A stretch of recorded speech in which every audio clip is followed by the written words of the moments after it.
This is the Leading the Guard podcast. My name is Sergeant First Class David Donaldson, and we're not going to be doing any task condition standards on this. Trust me, no. This is a podcast that I have wanted to do for some time, and with the encouragement of friends, family, mentors, colleagues from both my Guard career and my civilian career that I have finally started putting into place.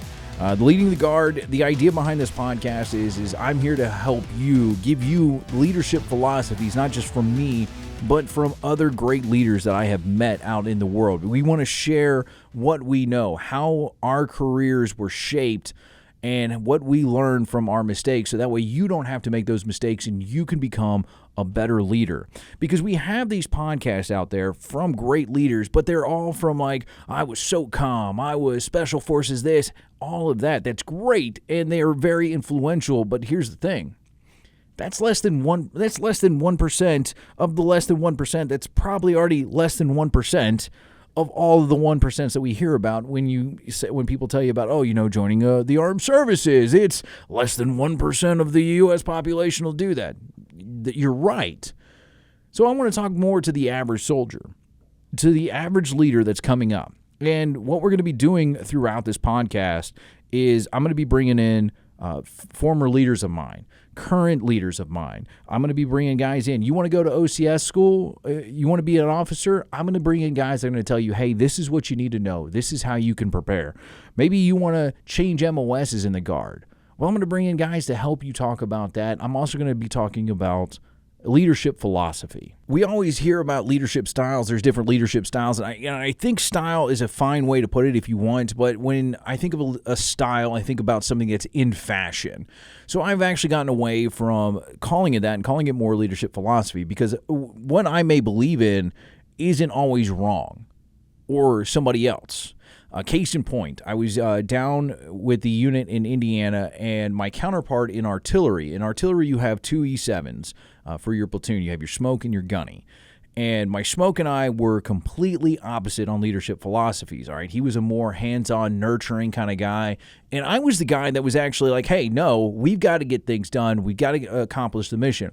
And when you actually put the two of us together, we balanced each other out, and the results that we made were phenomenal. Our platoon was very successful all the way through the ATs that we were together, and that's part of it, all right? That's that leadership philosophy. How does mine differ from his?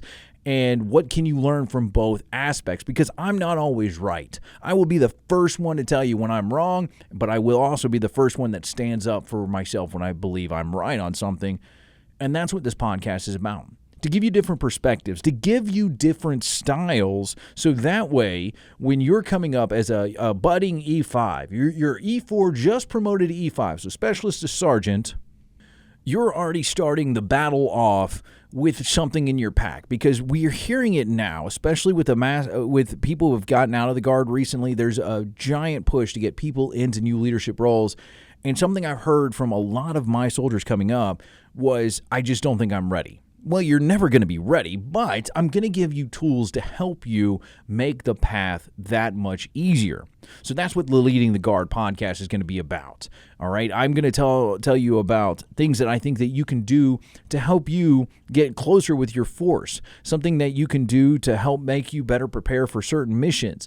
And maybe your career wants to go in a different path. Maybe you've been an E4, E5, E6, E7, and you're like, you know what? I really want to go to the officer side. I think I can accomplish more as a lieutenant, as a captain, major, who knows it. I'm going to bring in people to help you with that too, because one person can't do the entire mission. And that's what this whole podcast is about. So I appreciate you tuning in for that little spiel. It'll probably be the only time you have to hear that spiel, because there's going to be more important things to talk about down the line. And today we're going to be talking about customs and courtesies, because I think the Guard, we get a lot of flack from this from the active components. Everybody looks down on us because, you're just the weekend warriors. Your customs and courtesies are lacking. And they're right. They absolutely are. I think one of the best compliments I've ever been given from a guy that was once my peer, then he became my senior, then we were peers again, and then I became his senior. He's a great dude. And we were sitting there in the cages where we held our gear, and he comes up and he goes, "Hey, man, can I talk to you for a few seconds?" And I was like, "Yeah, absolutely." He goes, "Hey, man, your section, in artillery we have sections. A lot of these conversations are going to come from the viewpoint of an artilleryman, and I do apologize for those who don't understand that. I will do my best to explain when needed." He goes, "Your section is so respectful. Why is that?"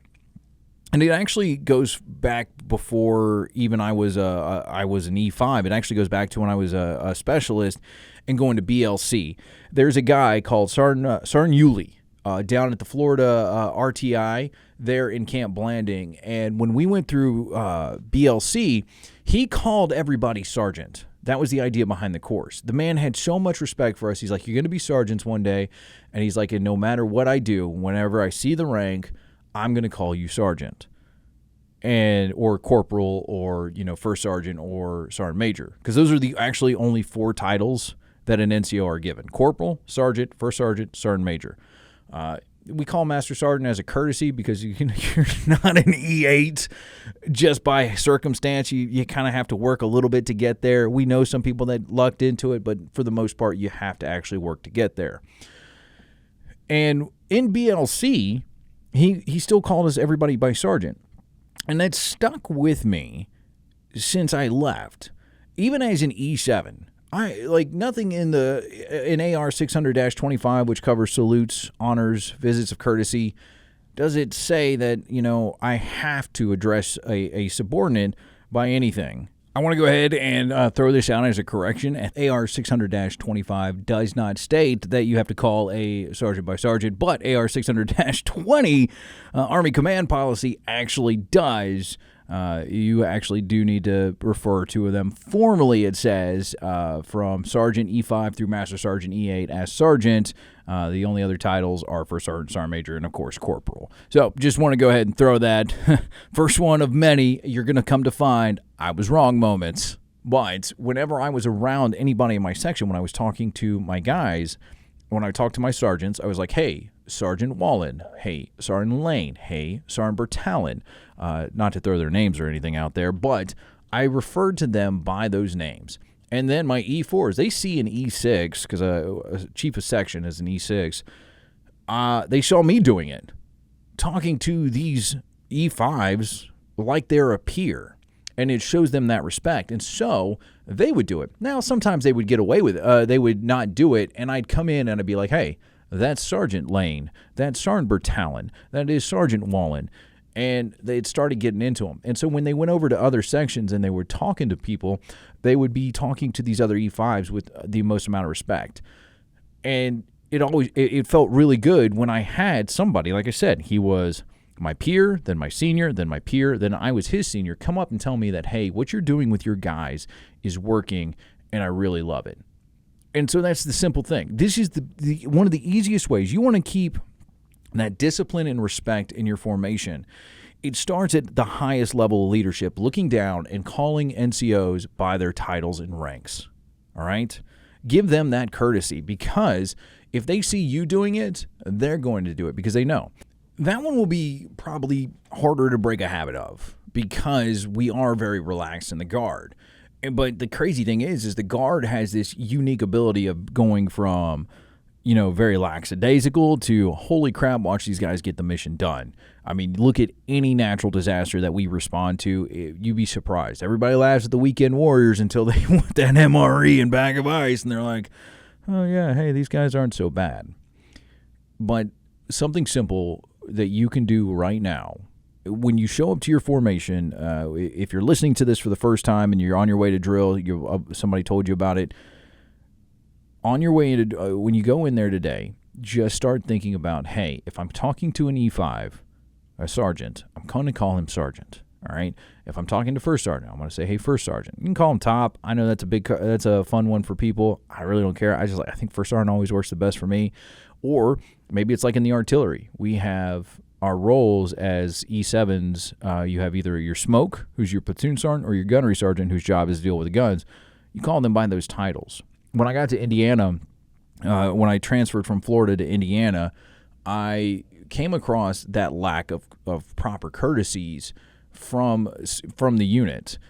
People were going up to the smoke and they were just calling him sergeant. No, he's the smoke, man. He's earned that title. He has shown us that he can do the job all the way down and then some, and take care of the soldiers at the time. And nobody was calling smoke. And so I started calling, it goes back to the, calling my sergeant. I started calling my smoke. And it built that courtesy up amongst my guys. And then it started infecting the rest of the platoon. It's that simple. All right. It's nothing crazy. This isn't like you got to go rewire your brain at all. You just have to look at the rank. Hey, Sergeant Donaldson. Hey, Sergeant so-and-so. Hey, sir or ma'am. It works all the way through. Hey, if you want to go talk to lieutenant and lieutenants, whoo, doggy, you want to talk about something when you're hanging out with everybody back and forth in like in the officer setting, or you're in like a platoon office, that's one thing. Lieutenants, y'all are notorious about this. You'll be in the formation and you'll be like, hey, go talk to first name basis over there. And you're like, oh, please don't. Because it shows, it just teaches soldiers that they can go up and talk to him that way. A simple little custom and courtesy. Just like I said, this little trick right here will vastly increase the discipline of your platoon. And it's going to get you compliments. I guarantee it. All of a sudden, your guys are running around and they're talking to NCOs or officers the way they're supposed to be. People notice. All right, not just the compliment that I had from one guy. I got the compliment multiple times, but the big compliment from that guy who, like I said, he was my peer, he was my senior, then we were peers again, then I was his senior.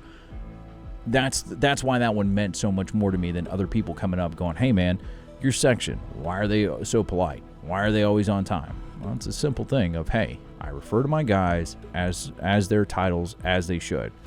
So that is the first lesson from leading the guard. We're here to forge new leaders or forge better paths for leaders as you're coming up.